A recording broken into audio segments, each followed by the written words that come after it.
In the first days of February 2026, the Sun threw a barrage of major flares that knocked out radio across parts of Australia and New Zealand. One of them was an X8.1, among the strongest in years. That should not really be happening now. This solar cycle was forecast back in 2019 to be a weak one, and by this point it was supposed to be calming down. Instead, it has been running at the highest level of activity in more than 2 decades, and rather than fading after its first peak, the Sun has now climbed into a second one. This is not the end of the world, despite what some corners of the internet will tell you. It is something stranger and, in some ways, more interesting, because a maximum is supposed to have 1 peak, not 2, and this cycle keeps refusing to behave. To understand what's happening, start with what the Sun actually looks like right now. At the quiet end of its cycle, the face of the Sun is nearly blank, a smooth, featureless disk that can go days without a single mark on it. At the loud end, the end we are at now, it is freckled with dark blotches, some of them larger than the Earth. Those blotches are sunspots, and they are the visible sign that the Sun has woken up. We are at what scientists call the solar maximum, the most active phase of the Sun's 11-year cycle, when sunspots, flares, and eruptions all reach their peak. And this maximum has been loud. In October of 2024, the Sun let off an X9.0 flare, the strongest of the entire cycle at the time. X-class flares are the most powerful category the Sun produces, and the number after the letter measures the intensity, so an X9 is a genuine monster. Then, over the first 2 days of February of 2026, it did something even more dramatic. In barely 36 hours, the Sun fired off a cluster of strong flares, including an X8.1, one of the most powerful seen in years. The radiation reached Earth in minutes and triggered R3-level radio blackouts, knocking out shortwave communication across parts of eastern Australia and New Zealand on the daylit side of the planet. This was not just a story for scientists. Real communication networks felt it, and the spots themselves tell the same story. Starting in August of 2024, sunspot counts climbed to a 23-year high, the most crowded the face of the Sun had been since around the early 2000s. Many of you will remember the auroras that came with all this, the northern lights appearing far south of where they normally belong, visible from places that almost never see them, as charged particles from the Sun slammed into our atmosphere and made the sky glow. By almost any measure, this is the strongest the Sun has been in over 2 decades. That alone would make for a remarkable few years. But the raw strength of this cycle is not actually the strangest thing about it. The strangest thing is that by every prediction we made, none of this was supposed to happen at all. Here is the part I need you to hear clearly, because almost every dramatic headline about the Sun skips right past it. The story everywhere is the strength. Powerful flares, record sunspots, radio blackouts, and all of that is real. But it lands very differently once you know what this cycle was supposed to be. Back in 2019, an international panel of scientists from NASA, NOAA, and partners around the world studied the Sun and issued their forecast for this cycle, the 25th since careful record-keeping began. Their consensus was that it would be weak. They predicted a peak of around 115 sunspots, a modest cycle, very similar to the one before it, which had itself been the feeblest in 100 years. The expectation was a quiet star having a quiet decade. The Sun did not cooperate. Activity ramped up faster than predicted. It produced more sunspots and more eruptions than the forecast allowed. By August of 2024, the smoothed sunspot number had reached about 157, well above the upper edge of what the panel had expected. In the words that kept appearing in coverage of it, the Sun simply refused to follow the script written for it back in 2019. We can count the spots with great precision. We are still surprisingly bad at predicting them. And that overperformance is only half of the puzzle. Because the bigger surprise is not just how strong this cycle got, it is the shape it is taking. A solar maximum in most people's minds is a single hill. The activity climbs to one high point and then comes back down. That is not what is happening. Instead of fading away after reaching its first peak, the sun has turned around and started climbing again into a second one. The flares of 2026 are not the dying embers of a maximum that has passed. They may be the sun heading back up. So we are left with two real questions, and they are the ones we are going to answer. Why is this cycle so much stronger than anyone predicted? And why does a single maximum have two peaks at all? To get there, you first have to understand the rhythm humming underneath all of it. Think about a heartbeat. Steady, repeating, a rhythm you can count on even when you are not paying attention to it. The sun has one too, only its pulse takes about 11 years to complete a single beat. We have been watching it for a very long time. Ever since Galileo first turned a telescope on the sun and saw spots on its surface in the early 1600s, astronomers have been counting those spots, and over the centuries a clear rhythm emerged. It goes like this. For a few years, the sun is calm. Its face is mostly blank, almost no spots, very few eruptions. This is solar minimum. Then, slowly, the spots return.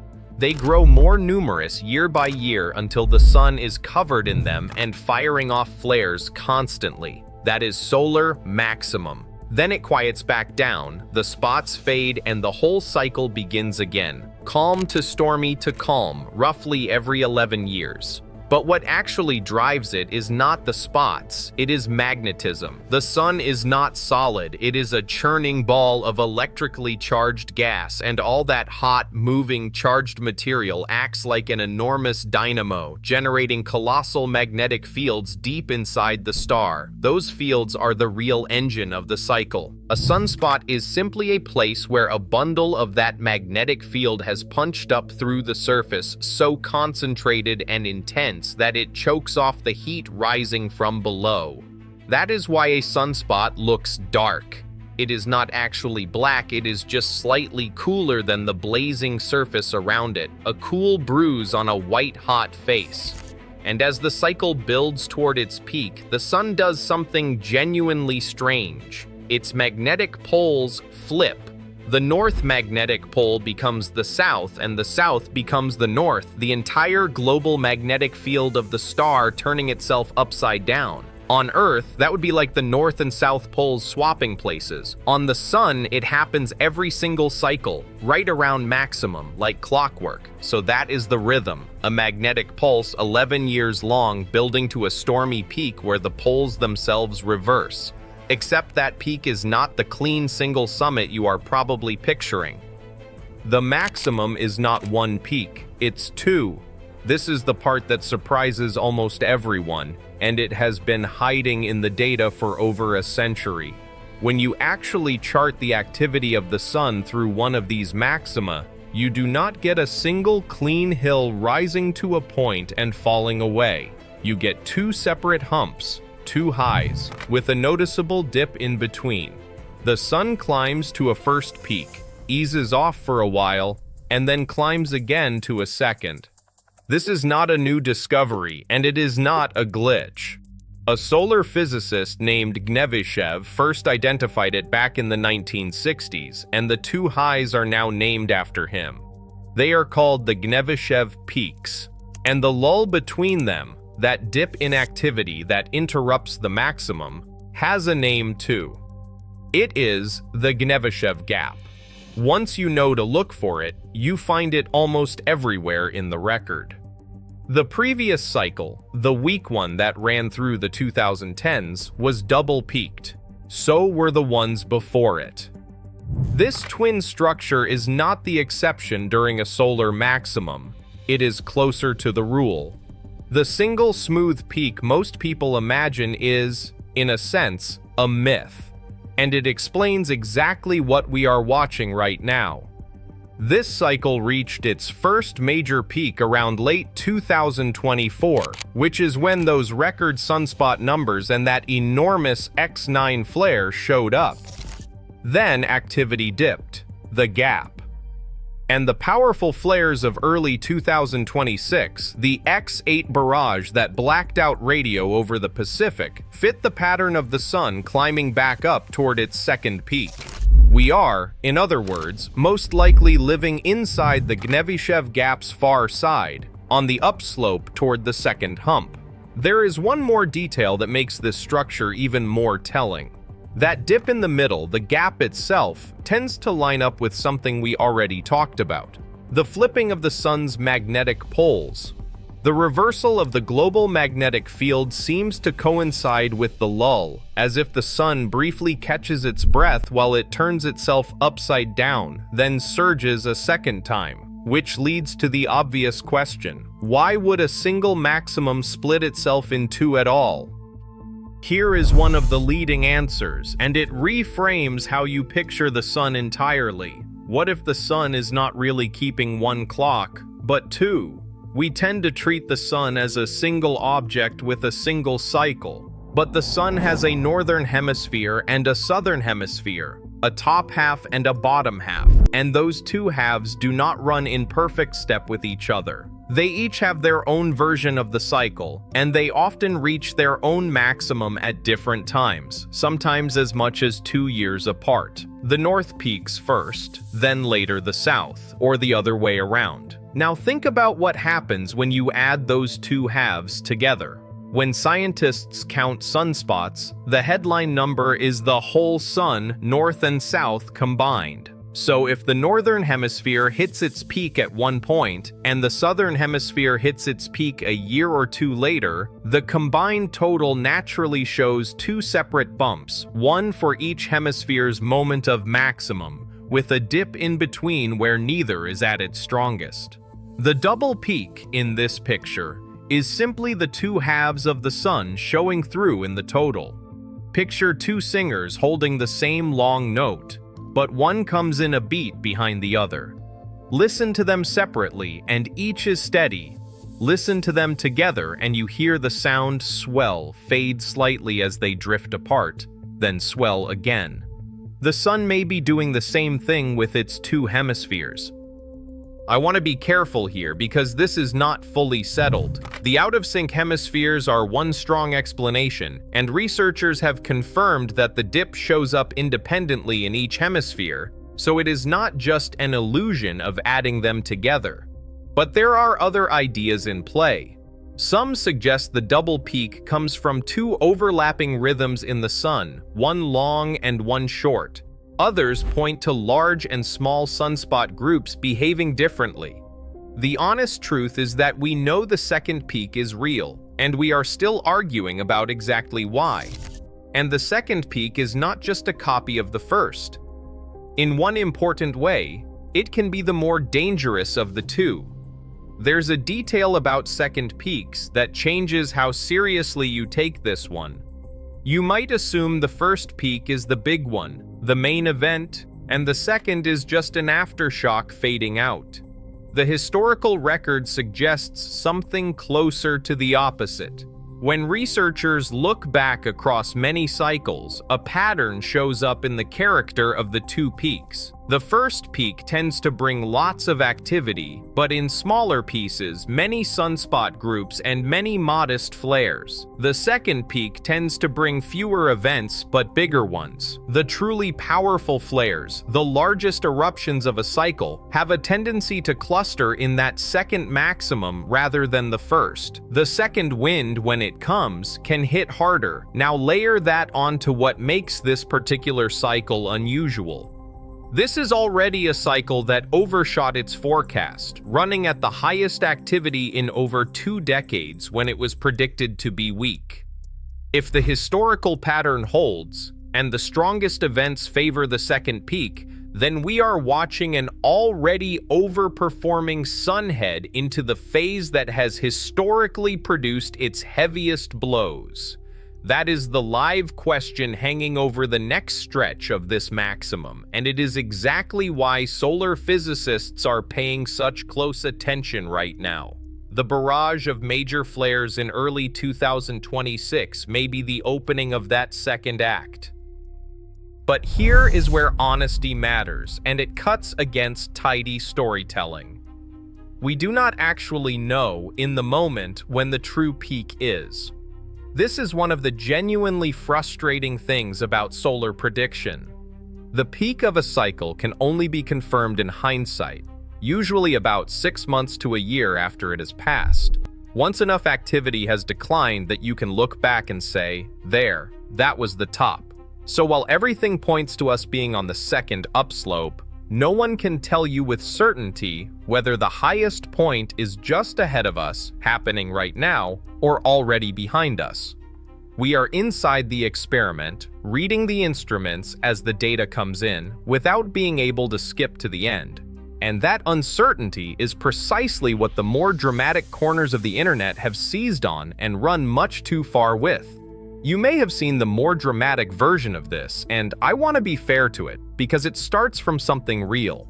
The framing online tends toward catastrophe, an unprecedented solar rampage, a sun spiraling out of control, the grid about to collapse, satellites about to fall from the sky, an event the world has never seen, often with a date attached and a countdown running. The kernel underneath that is not nonsense. A powerful enough solar storm genuinely can do serious damage. We have a real worst-case benchmark for it. In 1859, an enormous solar storm now called the Carrington event struck a world that had just begun stringing telegraph wires across continents.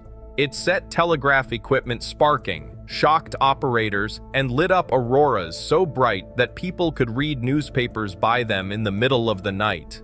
A storm of that size hitting our modern, wired, satellite-dependent civilization is a legitimate concern, and scientists take it seriously. But the leap from there to unprecedented doom right now does not survive contact with the facts. Start with the second peak. There is nothing unprecedented about it. Double-peaked maxima are normal, cycle after cycle, going back as far as the record reaches. It is one of the most ordinary things the sun does. And while this cycle has overperformed its own weak forecast, that is a very different statement from saying it is the strongest cycle ever recorded. It is not. It is a moderate cycle that beat low expectations, not a historic monster. Strong for what was predicted, not strong for all of history. So the real risk is not the second peak itself, and it is not some scheduled apocalypse. The real risk is the chance that any active period throws one rare, extreme storm, a Carrington-scale event, at the wrong moment. And that is a question of probability, not prophecy. It could happen during this maximum. It could happen during the next one. It could happen decades from now. Nobody can put a date on it, and anyone who does is selling something. The honest version is quieter and, I think, more interesting than the doom, which brings us to why any of this should matter to you at all. There's a practical reason scientists watch every one of these peaks so closely, and it reaches well beyond curiosity about our star. The sun's activity has real consequences down here, and more of them every year. When the sun erupts, the effects ripple outward and touch the machinery our lives now run on. A burst of radiation can disrupt the high-frequency radio that aircraft and ships rely on, which is exactly what blacked out communications over the Pacific in February. The charged particles and magnetic disturbances can scramble GPS signals, degrading the precise positioning that everything from farming to navigation depends on. They can induce powerful currents in long power lines, the kind that have knocked out electrical grids before and could do so again. They heat and puff up the upper atmosphere, increasing the drag on satellites and slowly dragging them lower. And they raise the radiation exposure for astronauts in orbit and for crews on high-altitude flights. And here is what makes this cycle matter more than the last one. There is vastly more up there to affect. The number of satellites circling the Earth has exploded over the past decade, with thousands of new ones launched to provide internet and communication. We have woven far more of our infrastructure into the space environment than we had during the previous maximum, which means an overperforming sun is arriving at the worst possible time, when we have the most to lose and the most exposed. Every strong flare is now a test of systems that did not exist in their current form a decade ago.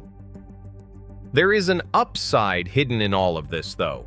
Every time the sun surprises us, it teaches us something. This cycle blew past the forecast, which means the models that produced that forecast were missing something about how the sun's magnetic engine really works. Each unexpected flare, each measurement of this strange double-peaked maximum, feeds back into those models and sharpens them. We are slowly getting better at reading our star, precisely because it keeps refusing to behave. But we are not there yet. We can take the sun's pulse, count its spots, map its rhythm, and still be caught off guard by what it does next. That is the real lesson of this maximum. A star that was forecast to be weak, now running at a 23-year high, climbing into a second peak that may not have crested yet, quietly reminding us how much of it we still cannot predict.